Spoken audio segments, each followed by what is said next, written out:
What's up YouTube, I'm Vaughn and this is the Gear Channel where we discuss collectibles, hobbies, competitive games from tabletop to video games. And today we are discussing prank kits, tips, rulings, and combos you need to know if you are playing prank kits or especially playing against them, because we will be exploiting some very illegal plays that I've seen many prank kits players do. But I would tell you, most of the time it's not intentionally and it has to do because of budget. So stay tuned to find out. So starting first, we have the 4 main deck prank kit monsters of Fancies, LANCEAs, Dropsies, and Roxies. So a lot of people have the misconception of the prank kit's main deck monsters and think that the primary effects is actually to special summon a prank kit from deck or hand, but it is not. It's actually to send a prank kit card from deck to the graveyard, inflict 500 life points to your opponent, gain 1000 life points, and banish and draw a card. And if those resolve, then you have the options to special summon a prank kit from hand or deck. And this is why you can still activate all the prank kit monsters effect even when you're under a summon limit or El Shaddai window. Now besides the usual hand trap of Ash Blossom negating these prank kits, what other cards could prevent these prank kits from resolving if we focus on the primary effects? Now, if your opponent has Herald of the Arc Light, and you only have prank kits monsters left in your deck, then you won't be able to special summon with prank kits Fancies, because you need to have the card actually be sent to the graveyard for you to have the option to special summon a prank kit from hand or deck. And same thing also applies if your opponent chains cards like Macrocosmo to prank kits Fancies effect. Since a card was not sent to the graveyard, you won't have the option to special summon. Now for the illegal play that a lot of prank kits players have been doing is activating Dark Ruler No More and then resolving prank kits LANCEA's effect. Now for prank kits LANCEA's, you have to inflict 500 life points to your opponent for you to have the option to special summon from hand or deck. And since Dark Ruler No More doesn't let your opponent take any more damage, you won't be able to resolve LANCEA's effect. Now another card that your opponent could play that could stop LANCEA's from resolving is Security Gardener, a Link 1 monster that could prevent once per turn battle damage or effect damage. So if they choose not to take the 500 damage, you won't be able to special summon a prank kit. Now another card that prank kits players should not play is actually Power of Prosperity, because Power of Prosperity makes all damage your opponent take is half, so your opponent will only take 250 instead of the 500, so you won't be able to special summon. But also another card that could actually stop your prank kit is actually Roxy, because Roxy has to banish and draw, and since Prosperity prevents you from drawing as well, that's 2 prank kit monsters that cannot resolve at all. And for Dark Ruler No More, this is why I actually prefer playing Forbidden Droplet, because at least Forbidden Droplet you could combo off and still deal damage to your opponent, but it is still possible to play Dark Ruler No More and still combo off and do the Battle Butler setup as well. Just remember not to use LANCEA's effect.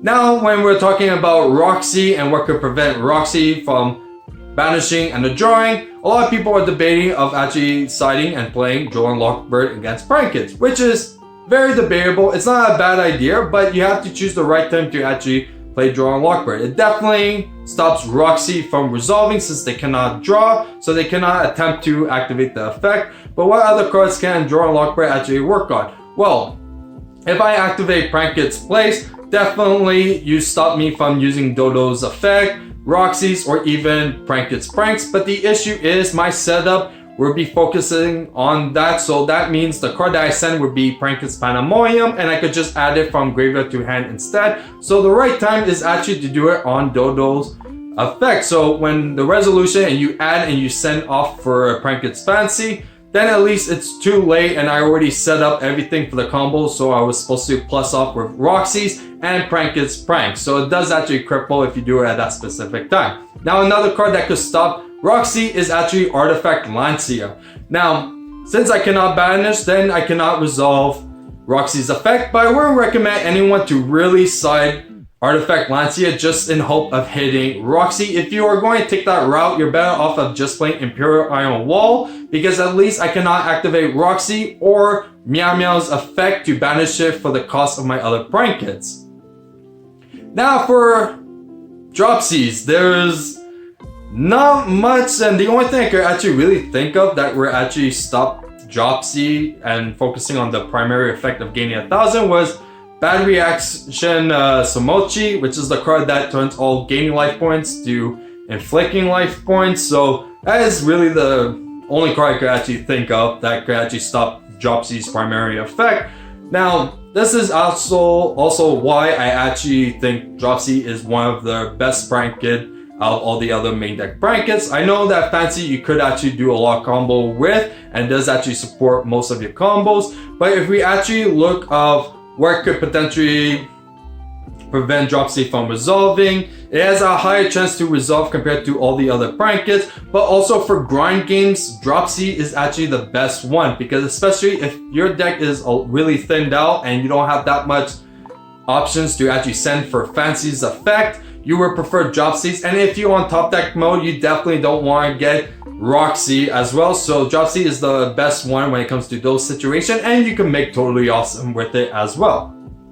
Now for our next misconception that we have is actually Prank Kids, Rip Roaring Rooster's second effect and Battle Butler's second effect. So there was actually a few things that a lot of people have a misconception on when it comes with their second effect. It's like the first thing is it's the second effect that has the heart once per turn. So a lot of people, when they misread the card, they assume that it applies to the first effect of tributing as cost to remove back row or monsters, but it's not. The hard once per turn is only applied for the second effect. Now, Rip Roaring Rooster's second effect is if this card in your possession is sent to the graveyard by an opponent's card, you could add one non-link monster from your graveyard to your hand, and you're going to use that effect of Rip Roaring Rooster once per turn. Now, a lot of people, when they read this, they assume that it's only applying to Prank Kids cards, which it is not. So if I activate Imperm and it's in the graveyard and my opponent does Dogma Maximus effect, I could literally send the Rip Roaring Rooster targeting the Imperm and put Imperm back to my hand. And then for the following turn, I could use it if my opponent summons Invoke Macabre or another like negation card as well. So it's definitely a really good card for those situations. And same thing also applies with Battle Butler. It doesn't just special summon Prank Kids, it's just any non-fusion monster. So if you properly summon Totally Awesome before and it's now in your graveyard, you could target your Totally Awesome and special summon it back. Or if you just want a really high beat stick, you could special summon your Nibiru as well. Now for the last thing is actually when it's sent to the graveyard from your possession by an opponent's card, a lot of people think a few things. So possession, a lot of people are familiar, it's from like anywhere, hand, deck, field, extra deck, and also even banished. If somehow your opponent plays a card that returns a card that's banished into the graveyard, you will get the effects. But when it's when it's sent by an opponent's card, a lot of people assume that it just means by an effect or by battle. But it's actually a lot more than that. It also includes cost of your opponent's cards or the inherent summon. So in other words, kaijus. If Battle Butler or Rip Roaring Rooster gets kaijus, you will be able to trigger all their effects. Same thing for cost. If your opponent has Lair of Darkness and they tribute your Rip Roaring Rooster or your Battle Butler, you will get their effects as well. Now for the next ruling that we have. Now this is actually like my bad, because on my combo tutorial, it wasn't really well explained how Prank Kids Rocket Ride effect works. And also a lot of people I had to explain is in the comments. So you could activate Rocket Ride's summoning effect, which is decrease the attack by 1,000, and that turn he could attack directly. Now, if you are starting first, you could activate the effect. There is a lot of rulings that would support this, especially with the card Mermaid Abyss Megalo, which actually has a similar effect of changing the attack decoration, how it works. So anything that involves attack decorations, like making the monster attack more than once, or you have the option to attack directly, you could definitely use it if you're the starting first turn player. But that doesn't mean that you're allowed to attack starting first turn. So you can activate Rocket Ride's effect, so he has the option to attack directly. But if you are starting first, you don't have a battle phase, so you're not able to actually attack. Now, the reason why you would actually activate Rocket Ride is because if you're in a situation that your opponent did not have an opportunity to activate like Ash Blossom or something like that, you could definitely use Rocket Ride's effect to chain block, so you have one of your prank kits as chain link 1 and then Rocket Ride as chain link 2. Now let's get into the combo. So today's combo that we're showing you is actually a combo that I've been using it so many times and a lot more than a 1-card combo, because it is a 4-card summon to set up for Battle Butler. And honestly, with today's meta and how everyone's been main decking Nibiru again, you definitely want to use this instead of the usual like 1-card combo. And also you could potentially do this combo with 1 card if you have Roxy, and if you top deck with Roxy's effect any prank kit card except for prank kit's pranks, you could definitely use his effect. But if we were doing it with the 2-card combo, it's pretty much any 2 cards except for 2 prank kits plays or 2 prank kits Pandemonium. So with that being said, let's get into the combo. And here is the starting hand to do the 4-card summon combo to set up for Battle Butler, so you can play around Nibiru. Now what we're going to be doing is actually starting off with Pandemonium and prank kits Roxy. And the reason why we're actually going to start with these 2 is so you can break out of the habit of starting with the other ones that's more familiar of doing the 1-card combo. So if you're able to do the combo with Pandemonium and Roxy's, then you're able to do it with all the other cards, and this is usually the 2 cards that you want to get familiar with the most, and then you're able just to do it with all the other ones, and you're free of doing different options or different like comboing and varieties just to do the 4-card summon. So get used to starting with these 2 and then you'll be completely all set. So what you want to do is just normal summon the Roxy, link it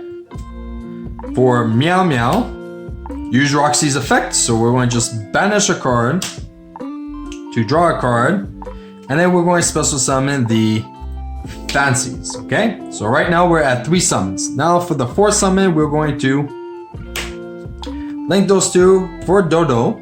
Dodo is going to be chain link 1, Fancies is chain link 2. What we're doing with Fancy is we're actually just going to send a prank kid monster, Dropsies or Lampsies, whichever, not special summon, then resolve Dodo, which is going to add prank kid's place. Now if you start with prank kid's place, then you will get Pandemonium, vice versa. Okay, then we're going to activate prank kid's place to add, and we're going to add the Lampsies, and now we're going to use Dodo's effect to target the Dropsies and the Fancies. And now we just set the Pandemonium, and we're all set to summon Battle Butler in 4th summon. Now this is the preferred combo to do now, since everyone's main decking 3 Nibirus, and the ideally of the 1 card, how it could potentially be 1 card, is if you actually draw any of the other prank kits with Roxy. So if you draw either prank kits place or Pandemonium with Roxy's, you're completely all set. So you're pretty good. Same thing also applies if you draw any of the Dropsies, Lampsies, or Fancies, and say you're just going to send the prank kits place or Pandemonium and just bring that back to hand with Dodo. So there's a lot of varieties, so just get used to starting it with Roxy's and Pandemonium, and once you got the hang of those 2, then you're pretty open to do it with all the other cards as well. And that's it for the 4-card summon Battle Butler setup.